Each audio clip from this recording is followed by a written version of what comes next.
aujourd'hui, c'est là où il ne faut jamais lâcher. C'est cette résilience-là dont il faut faire preuve. Parce que lâcher, c'est le plus facile. Après, une fois qu'on a compris ça, c'est toujours plus facile de se dire, à mon échelle, qu'est-ce que je peux changer? On ne va pas tout changer. Enfin, le sujet du changement climatique est un sujet profondément injuste, en fait. Les pays les plus pollueurs ne sont pas forcément ceux qui vont subir le plus les conséquences du changement climatique.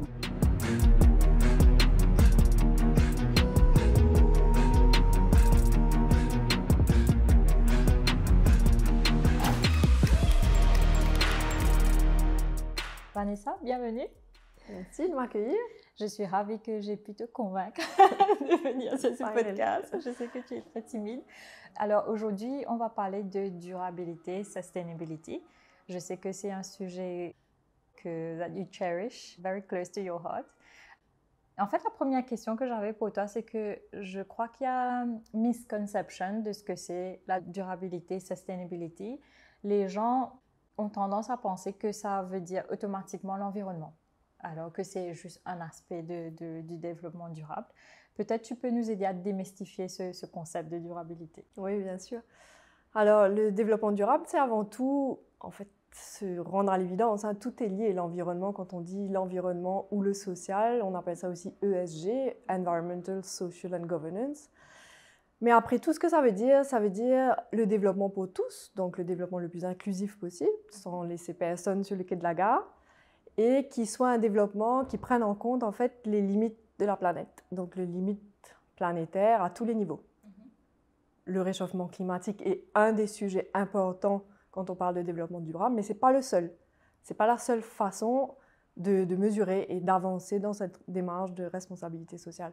Il y a plein d'autres critères qui rentrent en jeu, comme la biodiversité, la capacité à inclure tout le monde justement dans cette démarche, de réduire les inégalités, d'aller vers plus d'échanges, de démocratie. Il y a ce qu'on appelle les SDGs, qui sont des indicateurs qui ont été mis en place par l'ONU il y a quelques années et qui sont extrêmement intéressants parce qu'ils couvrent 17 sujets. Et si on regarde bien, ce sont ça en fait les objectifs du développement durable. Ça va du poverty alleviation à l'éducation pour tous, au fait de prendre soin de la biodiversité, que ce soit marine ou sur terre, au gender equality, tout ça ce sont des sujets du développement durable. Donc c'est assez varié effectivement, ce n'est pas que des sujets de changement climatique, mais c'est aussi, et c'est un peu l'urgence du moment j'ai envie de dire, l'histoire du réchauffement de la planète, parce que si la planète continue à se réchauffer au pays où on va aujourd'hui, c'est tout le reste en fait qui est impacté, y compris les populations. Et disons, par rapport à Maurice en particulier, je pense que peut-être toi, comme tu étais déjà dans le sujet, tu étais déjà au courant de cela, mais disons que pendant la pandémie, je pense que c'est devenu un sujet qui était at the forefront of everyone's mind, l'importance de la durabilité pour une petite île comme Maurice. Je crois que le terme technique en anglais, c'est Small Island Developing States. Pourquoi tu penses que c'est encore plus important pour nous d'y penser? Tout simplement parce que le sujet du changement climatique est un sujet profondément injuste. En fait. Les pays les plus pollueurs ne sont pas forcément ceux qui vont subir le plus les conséquences du changement climatique. Par contre, les petits États insulaires comme Maurice, mais pas que, les Maldives, tous les petits États insulaires, ils sont nombreux, ce sont ceux qui vont subir de plein fouet les conséquences du changement climatique. Donc ça, c'est clair que d'un point de vue environnemental, qu'on le veuille ou pas, même si on produit 0,01% des émissions mondiales, on reste quand même extrêmement vulnérable au changement climatique. Et ce que ça veut surtout dire, en fait, c'est que l'injustice, elle est aussi, comme je viens d'expliquer, liée au pays, parce que ceux qui sont hyper émetteurs ne sont pas forcément ceux qui vont subir le changement climatique, mais c'est aussi lié aux inégalités sociales. Parce que ceux qui sont plus aisés vont techniquement pouvoir mieux se préparer, mieux s'adapter. Et ceux qui vont subir de plein fouet ce changement climatique sont souvent des populations qui sont plus à risque. Et donc, d'où l'injustice de ce changement climatique. C'est extrêmement compliqué, c'est complexe. Et quand tu fais le bilan par rapport à, disons, Maurice en 2024, où est-ce qu'on se situe globalement? Je pense que, il y a la partie Maurice, c'est un territoire extrêmement intéressant parce que c'est évidemment tout petit, mais en même temps, on se dit que tout est possible assez rapidement parce que si on s'y met, on peut quand même se préparer davantage aux changements, aux aléas. On a vu, on parle souvent d'inondations, de cyclones, etc., mais c'est aussi des sécheresses. C'est aussi le fait que les sols sont tellement secs que quand il y a des grosses pluies derrière, c'est la catastrophe. Du coup, les récoltes ne sont pas à la hauteur des espérances. Du coup, ça a un impact économique. Enfin, c'est tout le sec qui se met en route. Et je crois que, en fait, ce qui est vraiment passionnant à Maurice, c'est qu'on a l'impression que chaque mesure a un impact hyper rapide et visible, en fait. Et c'est à la fois sur la partie sociale, à la partie environnementale, mais aussi sur la partie économique. Par exemple, tu mentionnais tout à l'heure le Covid, quand on a eu toutes les frontières fermées, qu'il n'y avait aucun approvisionnement, mais aussi aucun débouché, aucun touriste dans les hôtels, aucun moyen de faire venir des produits de l'étranger, des matières premières, on a bien vu l'importance du local. Et produire localement est un des leviers pour, en fait, aller dans le sens du développement durable. Pourquoi ? Parce que d'abord, ça privilégie des circuits courts, donc on importe moins de matières premières, même si à Maurice, on va devoir quand même, évidemment, il y a très peu de choses qui sont complètement made in Maurice, mais ça booste l'économie locale parce qu'en fait, en fabriquant plus localement, on crée des revenus, on crée de l'emploi pour tout le monde, donc on booste la prospérité locale, l'effet multiplicateur. Cette histoire de dynamiser l'économie locale, c'est extrêmement important, à la fois du côté de l'industrie, mais aussi au niveau de la consommation. Et ça, j'ai envie de dire, aujourd'hui, on a des labels. On a, par exemple, le Made in Maurice, qui est un super label qui guide le consommateur, en fait. À chaque fois qu'on achète, et c'est ce qu'on pouvait faire pendant le Covid, c'était un des leviers qu'on pouvait faire pour sauver l'économie locale, c'était d'acheter local. Alors, c'est vrai que ce n'est pas 100% local, mais ce ne sera jamais. Et de toute façon, c'est mieux que si c'était... Enfin, il y a quand même un label qui existe avec des critères, et ces critères-là sont déjà quand même hyper ambitieux pour Maurice. Donc, il faut encourager l'achat local. Ça, c'est quelque chose que vraiment tous les Mauriciens devraient faire.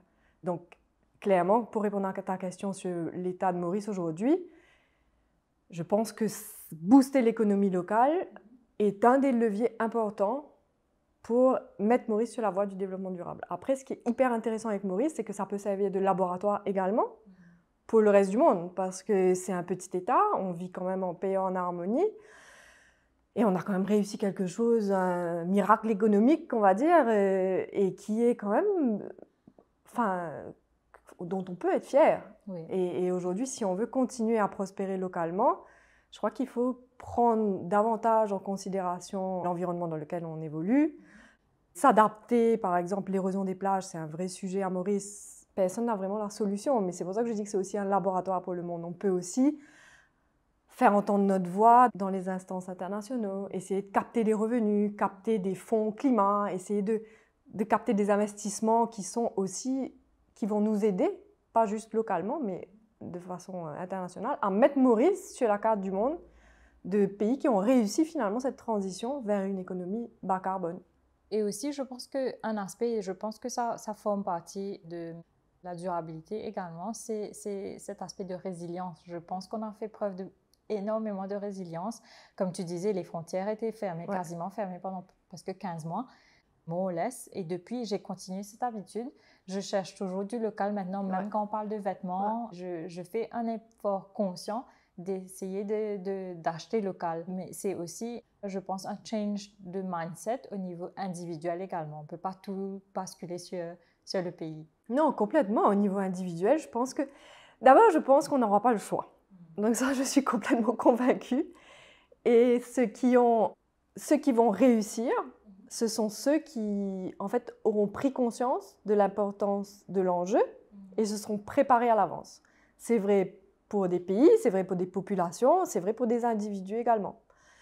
Donc, je crois vraiment qu'aujourd'hui, tu dis acheter local, c'est effectivement un levier important. Et pour ça, il faut quand même qu'on ait un tissu économique dynamique et solide. Ça veut dire des PME qui sont...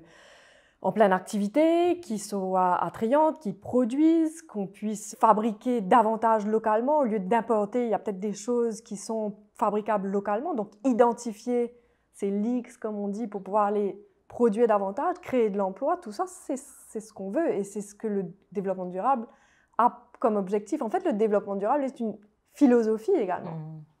Oui. C'est une philosophie, c'est une idéologie. Évidemment, on n'arrivera pas du jour au lendemain. C'est un journey et c'est se mettre sur la voie du développement durable. Ceux qui réussiront sont ceux qui seront le mieux préparés à un monde où l'approvisionnement va être plus compliqué, où les risques du changement climatique vont être quand même hyper palpables, tant au niveau physique, je parlais tout à l'heure de montée des eaux, etc., mais c'est aussi des risques ce qu'on appelle des risques de transition qui font que quand on shift vers une économie bas carbone, tout ce qui était, dont le business dépendait de l'économie carbonée, se retrouve sans emploi. Donc tout ça, c'est des choses qu'il faut gérer et planifier. Plus on planifie, plus on gère, et mieux on est préparé à faire face aux changements et à résister aux chocs en fait. Donc on va en parler au niveau du pays et au niveau individuel, on va en revenir après, mais aussi au niveau de l'entreprise. Également, il faut une conscientisation et je pense que dans le secteur privé, les entreprises peuvent have a lot to bring to the table. Définitivement. Les entreprises, d'abord, comme je disais, ce qui s'applique aux populations, aux individus, aux pays, s'applique aussi aux entreprises parce que eux, ils doivent gérer leurs risques. Si demain, ils ont des ruptures dans les chaînes d'approvisionnement dues à des taxes carbone ou dues à des inondations ou une autre pandémie, on n'est jamais à l'abri de ce genre de choses, dans ces cas-là, ils vont devoir s'adapter. Ils vont devoir diversifier. Donc tout ça, c'est des choses qu'ils doivent prendre en considération. Mais je pense que le rôle des entreprises va au-delà de ça également. Il est aussi bien fondé sur le message qu'on véhicule, sur le genre de produit qu'on met en avant et sur le narratif qu'on raconte en fait à nos consommateurs. Parce que au fond, c'est les modes de vie qui doivent évoluer. Et au fond, si on continue à faire croire aux gens, je vais être un peu pas politiquement correcte, mais si on continue à faire croire aux gens que ce qui est bon pour eux et pour le bonheur finalement, c'est de rouler en grosse SUV hyper polluante plutôt que de faire du vélo, c'est clair que le rôle de l'entreprise, il est là aussi. C'est de raconter des histoires qui vont dans le sens d'un développement durable et inclusif. Parce que c'est eux qui sortent des produits, c'est eux qui nous font croire qu'on a besoin de 15 appareils connectés par famille et que tant qu'on n'a pas pris un jet privé, on n'a pas atteint le summum du bonheur. Donc c'est clair qu'ils ont un rôle à jouer, non seulement dans les produits qu'ils proposent, mais dans le marketing qui va avec. Et je pense que par rapport aux entreprises, il y a le danger aussi. Enfin, ce qu'on a vu à l'international, à Maurice, je ne suis pas sûre si on l'a vu déjà, c'est qu'il y a un danger de run into ce qu'on appelle du greenwashing, un petit peu. Justement, comment contrecarrer ce danger? Comment make sure que ta narrative reste vraie et réaliste aussi? On ne peut pas tout achieve le jour au lendemain. Je crois que la clé, c'est la transparence. En fait, aujourd'hui, il faut vraiment qu'on ait une communication responsable aussi. C'est ça l'enjeu. Parce qu'à trop vouloir craindre le greenwashing, on a tendance à ne plus communiquer du tout. Okay.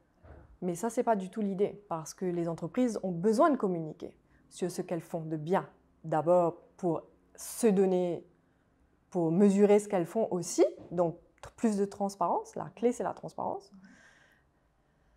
Plus de gouvernance autour de ces sujets-là, plus de transparence, une mesure de l'impact, des targets qu'il faut se set, parce que sans target, on sait qu'on ne va jamais achieve quoi que ce soit. C'est comme ça, hein, sans se donner un objectif, on a du mal à avancer. Donc ça, je pense que c'est hyper important de dire que oui, les entreprises doivent continuer à communiquer. Le greenwashing, évidemment qu'il faut faire attention, mais il faut communiquer de façon responsable. Ça veut dire d'être de plus en plus transparent, d'expliquer quand on a raté un target, c'est OK. Hein, je veux dire, tant qu'on explique pourquoi, qu'on est dans un processus d'amélioration continue, il n'y a aucun problème. Les consommateurs, ils comprendront très bien. Il faut expliquer. Le pire, c'est de cacher. De cacher ou d'essayer d'utiliser de grandes lignes qui ne veulent rien dire au final. Oui, mais je crois que quand même, les consciences ont beaucoup évolué dessus. Okay. Aujourd'hui, je crois que l'entreprise a plus beaucoup de choix, même si certains essayent de de se dérober. Et globalement, il y a quand même une conscience d'abord qui vient d'un besoin de report, un besoin d'être plus transparent. Ça, c'est les investisseurs, les pays, hein, les différents regulations, que ce soit le Green Deal européen ou la TCFD. Enfin, c'est des choses qui vont dans un certain sens. Certainement, peut-être pas assez vite ou peut-être moins d'impact chez nous parce que de temps en temps, c'est ce qu'on reproche beaucoup à ces regulations, c'est de prendre en considération uniquement la réalité des pays développés. Ce que j'entends tout à fait. Et c'est là l'enjeu hyper complexe de dire que nous, petite île, si proche du continent africain, nous finalement, nous consommons très peu ou nous produisons très peu. Nous sommes très peu, en fait, du côté du problème parce qu'on n'a pas vraiment créé le problème. Mais pour on autant, est le plus affecté, un des plus affectés par le problème. C'est hyper compliqué à... Mais ces discours-là, pour moi, ils mènent à l'inaction. Et c'est ça le sujet, c'est que, comme on a expliqué un peu tout à l'heure, de sombrer dans le binaire, c'est hyper dangereux de dire il y a les bons d'un côté et les méchants de l'autre, et puis on n'avance pas. On n'avance pas et aussi on tombe dans le danger, aussi une certaine apathie dans le sens que on va laisser la prochaine génération. Mais the problem is now. On ne peut même plus dire que c'est un problème de nos petits-enfants ou whatever. Oui, on ne peut pas attendre la prochaine génération parce que c'est maintenant que ça se joue. Mais moi, cette prochaine génération-là, j'ai envie... Oui, ils vont forcément vivre dans un monde qui sera moins facile que le nôtre parce que on aura atteint beaucoup de limites planétaires, parce que il va faire beaucoup plus chaud partout, que c'est une moyenne générale, mais globalement, on aura... l'accès à l'eau va être plus un problème, le food security, enfin, tous ces sujets-là sont des sujets qui vont s'amplifier. Dans un monde à plus de degrés, c'est plus compliqué. Les billets d'avion, le prix du carburant, enfin, il y a plein de choses qui vont arriver, qui vont rendre la vie probablement plus challenging. Pour autant, moi, il y a une chose que je trouve, effectivement, il faut faire attention à quelle planète, enfin, dans quel état on va finalement léguer cette planète à nos enfants. Mais j'ai envie de dire aussi, quel enfant on va léguer à notre planète. Parce qu'aujourd'hui, ces réseaux sociaux et cette espèce d'information continue en permanence, pour moi, sont un énorme danger pour l'humanité. Parce que ça crée une pensée complètement binaire, où on donne lieu à des pensées complètement extrêmes et extrémistes un peu partout sur la planète. Et on en parlait justement avec un avocat qui était venu il y a quelques semaines. Je crois le terme en anglais, on appelle ça confirmation bias. Exactement. Où en fait, que le social media ou whatever est en train de te feed, c'est ce que tu veux voir. Tu as regardé quelques vidéos ou quelques articles dans cette direction et on va te montrer que ça. Mais c'est ça qui est paniquant. Et c'est ça qui me fait peur, moi. C'est à la fois le monde dans lequel le monde qu'on va laisser à nos enfants, mais les enfants qu'on va laisser au monde. Parce que, je veux dire, des enfants qui auront grandi complètement modelés par des vidéos de 15 secondes où on est ou bon ou méchant, ou misogyne, féministe, ou machin. On n'est que dans du binaire. Mais et c'est tout le contraire qu'il faut. C'est de la nuance. Il y a évidemment, c'est ce qui manque le plus au monde aujourd'hui, je crois que c'est ça.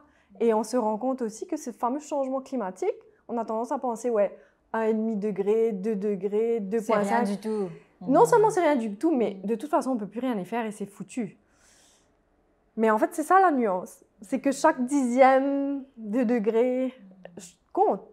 Et c'est maintenant que ça se joue. Donc voilà, cette génération aura plein de choses entre ses mains. Et forcément, je veux dire, le plus on arrive à mitiger ces impacts du changement climatique, le mieux ce sera pour eux.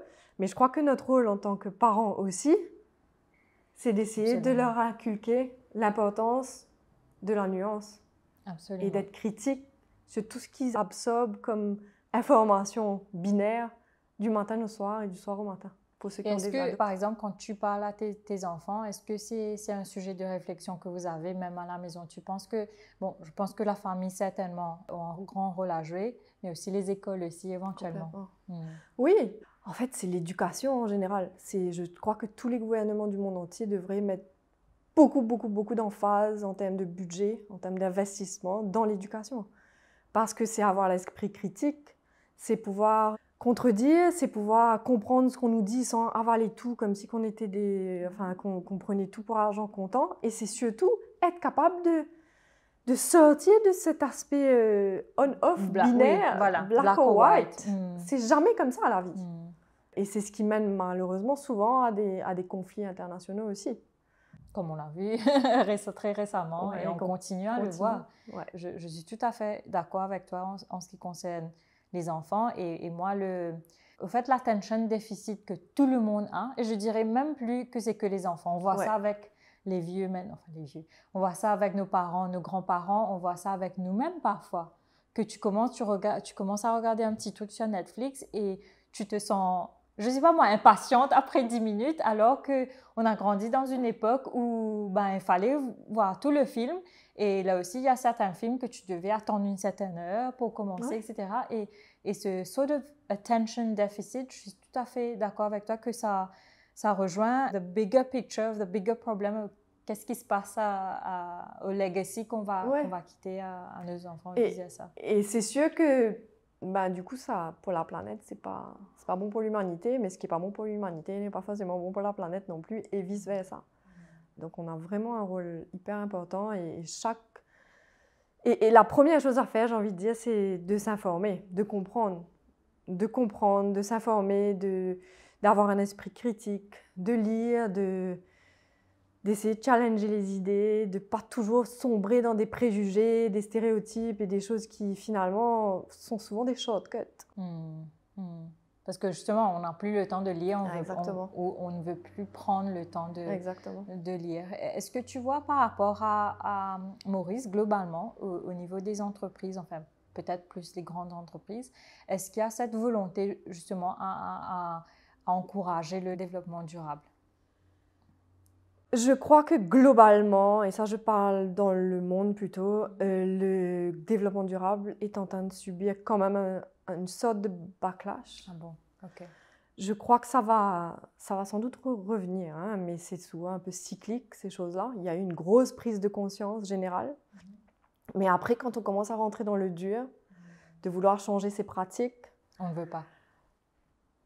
C'est toujours un peu plus compliqué. On a beau savoir qu'il faut, c'est pas pour autant qu'on passe à l'action. Mais globalement, en tout cas, cette prise de conscience-là, elle est là aujourd'hui. Les 4-5 dernières années, c'est assez flagrant à quel point toutes les entreprises se sont équipées de ces sujets-là, de spécialistes, ou en tout cas se font aider ou ont envie. Aussi parce que finalement, pour attirer des employés, malgré tout, c'est là où c'est quand même assez lié à la réputation de la chose. Mais c'est vrai qu'aujourd'hui, les générations qui arrivent, moi je dis ça, mais les premières questions qu'ils te posent quand ils viennent en entretien, c'est est-ce que tu as du work from home? C'est vrai. Et est-ce que tu as un plan pour sauver la planète, quoi?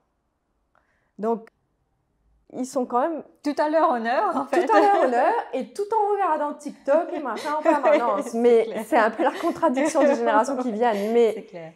Mais malgré tout, ça reste un moyen d'attirer des talents aussi.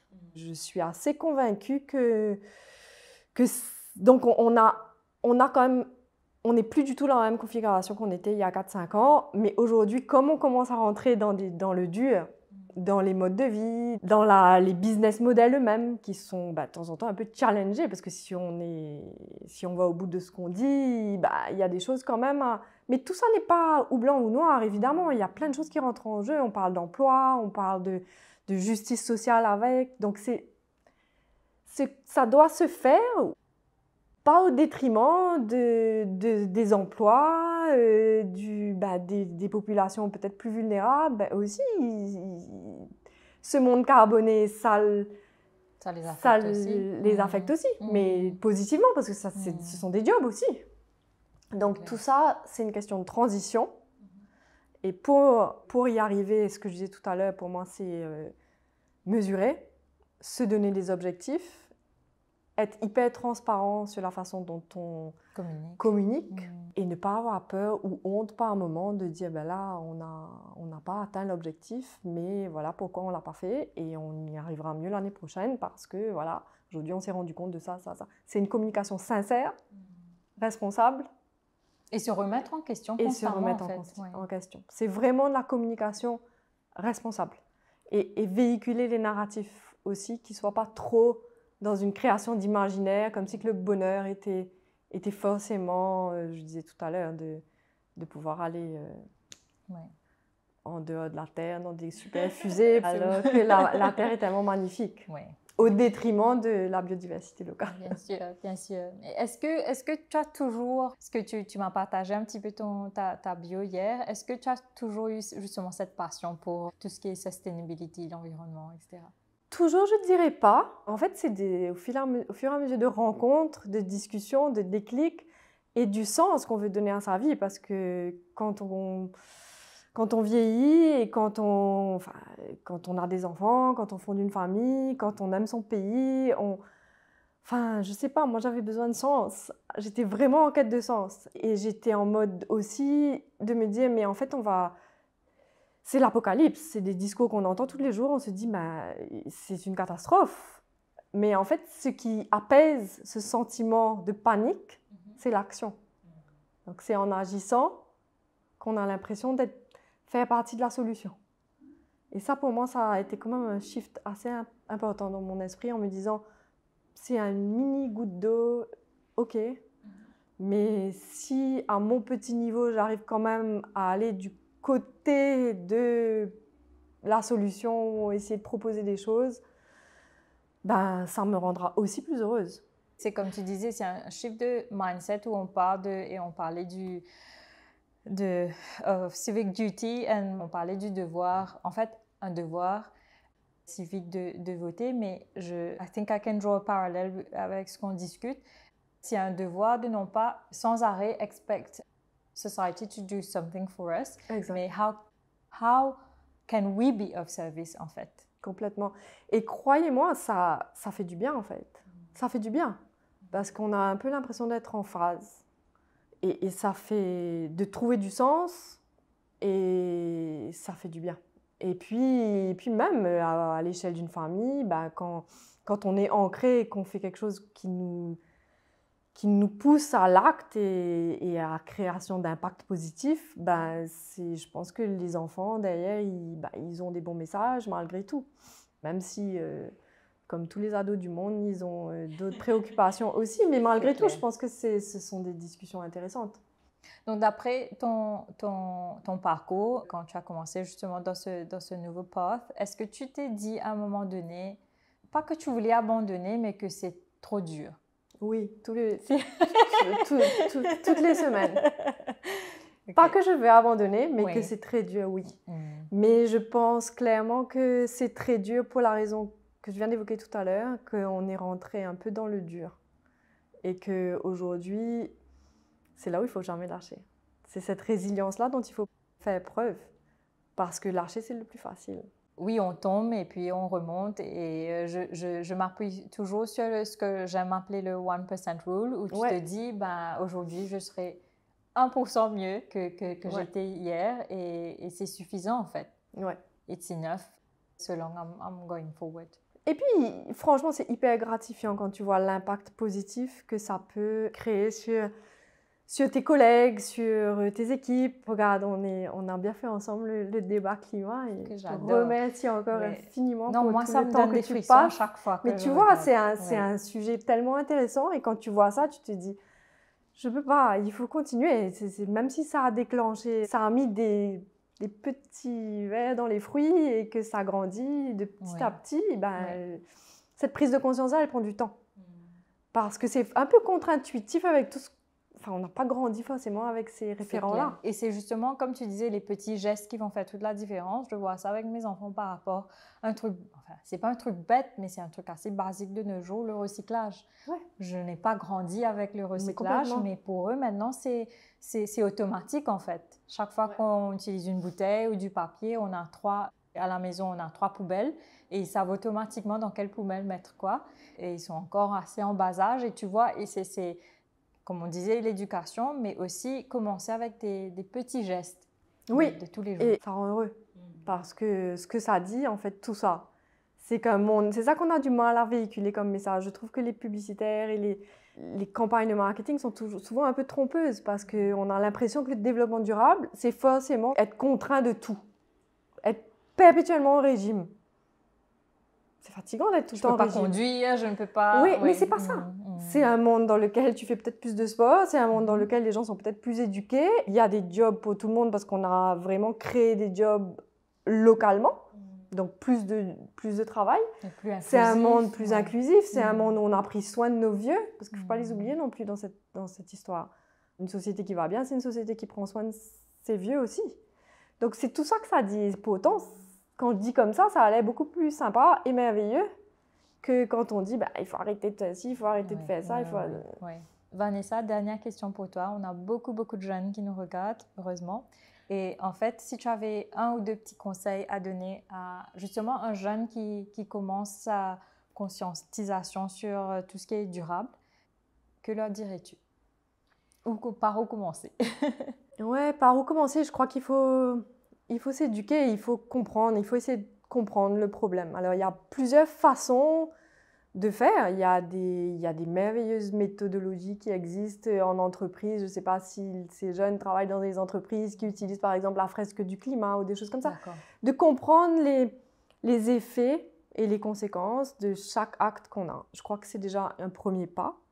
Parce qu'on a tendance à penser que notre petit iPhone qu'on a eu, en fait, c'est tout sympa, on met ça dans notre poche et tout ça. Mais tout ce que ça génère en termes d'empreinte, pas climat seulement, environnemental, c'est quand même important de le comprendre. Après, une fois qu'on a compris ça, c'est toujours plus facile de se dire, à mon échelle, qu'est-ce que je peux changer? On ne va pas tout changer. Moi, je prends l'avion, je m'achète des vêtements, mes enfants, j'ai une voiture, c'est sûr. Mais qu'est-ce que je peux faire? Qu'est-ce que je peux mettre en place dans mon mode de vie au quotidien qui va faire que je vais m'améliorer un tout petit peu?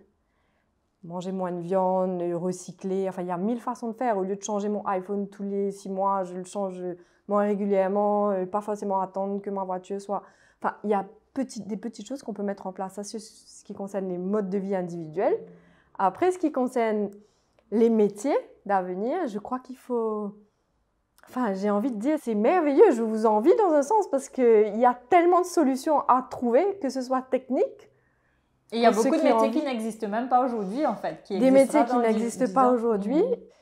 Et essayez de vous équiper pour avoir l'expertise qu'il faut pour essayer de trouver des solutions, d'être du côté de la solution. Et pas continuer à créer les problèmes comme on a fait dans des générations précédentes où on n'avait pas toute cette connaissance. On n'est pas en train de blâmer qui que ce soit, mais on n'avait pas tout ça. Donc j'ai envie de dire, et de donner du sens à votre travail fait du bien, rend heureux, et c'est une façon aussi de fédérer et d'engager beaucoup de gens autour de vous. Merci beaucoup Vanessa. Merci Joanne. Super, merci.